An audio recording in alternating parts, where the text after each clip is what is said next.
Sorotan berikutnya, Saudara. Ketua nonaktif KPK Firly Bahuri jalani pemeriksaan perdana di Dewan Pengawas KPK setelah ditetapkan sebagai tersangka. Pak Firly jadi Pak jam 10. Anggota Dewas KPK Albertina Ho bilang Dewas KPK tak punya kewenangan untuk merekomendasikan Firly dipecat atau diberhentikan tidak hormat dari jabatannya jika terbukti melanggar etik berat. Sesuai peraturan Dewas KPK, sanksi terberat yang bisa diberikan pada pelanggar etik kategori berat adalah rekomendasi untuk mengundurkan diri. Pak Firly, memang Pak. Hari ini soal pemeriksaan. Setelah diperiksa ini nanti akan dilakukan pemeriksaan pendahuluan. Dalam pemeriksaan pendahuluan itulah nanti Dewas akan berpendapat ini akan dilanjutkan ke persidangan atau bagaimana gitu. Sementara itu, usai jalani pemeriksaan Dewan Pengawas KPK, Ketua nonaktif KPK Firly Bahuri tak mau berikan keterangan. Firly keluar sekitar pukul 11:45 waktu Indonesia Barat setelah jalani pemeriksaan Dewas KPK sekitar 2 jam. Pemberhentian tidak hormat tidak ada diatur di Perdewas ya. Dewas tidak punya wewenang untuk mengusulkan kepada Presiden. Di Perdewas itu sanksi yang paling berat itu diminta mengundurkan diri ya. Nah, ya nanti kan masuk ke tahap pemeriksaan pendahuluan. Akan dilakukan hari ini langsung atau hari yang berbeda? Ya, nanti kita lihat lah ya, nanti Dewas lihat ya. Nah. Persiapannya gimana Pak? Meski sudah nonaktif jabat Ketua KPK, namun Firly Bahuri tetap dapat pengawalan saat hadiri pemeriksaan Dewas KPK. Namun pengawalnya tak sebanyak saat hadiri pemeriksaan sebelumnya. Oh iya, gue didorong Pak, sorry.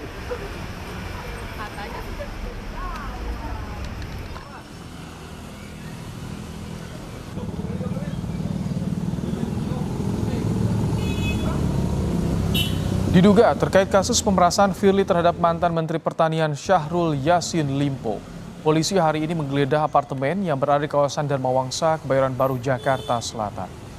Mobil penyidik yang tadi terlihat sempat memasuki kompleks apartemen. Belum ada keterangan dari polisi terkait penggeledahan ini.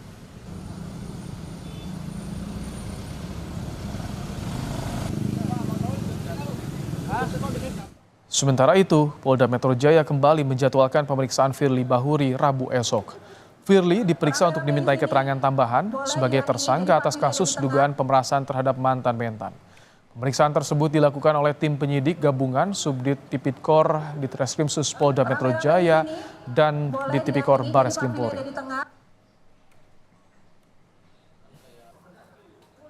Polda Metro Jaya dalam hal ini penyidik Direktorat Reserse Kriminal Khusus di Subdit Tipikor telah memberikan surat panggilan dalam rangka pemeriksaan atau pengambilan keterangan tambahan kepada saudara FB dengan kapasitas sebagai tersangka. Tepatnya untuk pemanggilan kemarin diperuntukkan pada saat hari Rabu tanggal 6 Desember 2023. Untuk mengetahui informasi lebih lengkap terkait pemeriksaan dan penggeledahan apartemen Firly Bahuri, kita akan tanyakan pada jurnalis Kompas TV Nanda Aprilia langsung dari Gedung KPK Jakarta. Selamat petang Nanda, rekomendasi Dewas KPK dari hasil pemeriksaan Firly hari ini seperti apa? Dan soal penggeledahan, bagaimana informasi yang Anda peroleh?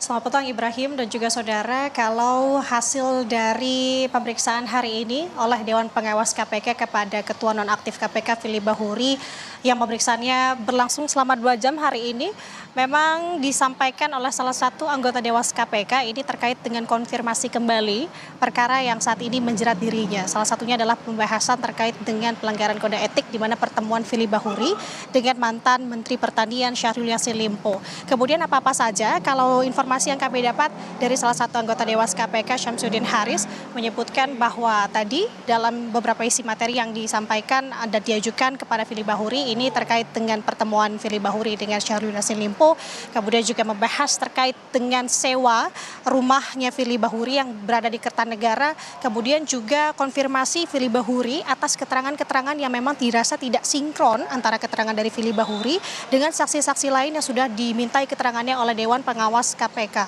Jadi artinya tadi ini sudah berlangsung dari kasus atau pelanggaran kode etik perkara yang berlangsung di Dewan Pengawas KPK yang saat ini memang tengah ditangani oleh Dewan Pengawas KPK atau Dewas KPK. Karena kalau kita bisa mengingat di sini Ibrahim, tidak hanya Dewas KPK saja yang tengah mengusut kasus dugaan pelanggaran kode etik, di pihak kepolisian juga tengah mengusut kasus perkara pidana yang menjerat Firly Bahuri, yakni adanya pemerasan yang dilakukan Firly Bahuri, dugaan pemerasan Firly Bahuri kepada ex-mentan Syahrul Yassin Limpo.